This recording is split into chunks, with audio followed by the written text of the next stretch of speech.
Hi friends, మనం ఈరోజు కొన్ని విషయాలు మాట్లాడుకుందాం.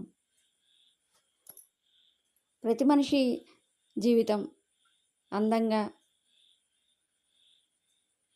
చూసారా సీతాకోకచిలుక ఎంత అందంగా ఉంటుందో, అందరినీ ఆకర్షించేలా తన వైపు తిప్పుకునేలా ఉంటుంది.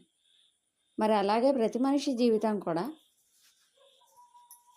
ఒక అందమైన ఒక చిత్రంలాగా జీవితంలో అన్ని విజయాలు సాధించి ఒక అద్భుతమైన స్థానంలో ఉండి తనంటే ఏంటో ప్రపంచానికి తెలిసేలా జీవించాలి. అందుకే పత్రిజీ కూడా అదే చెప్తారు. ఒక తేనెటీగ ఎలా అయితే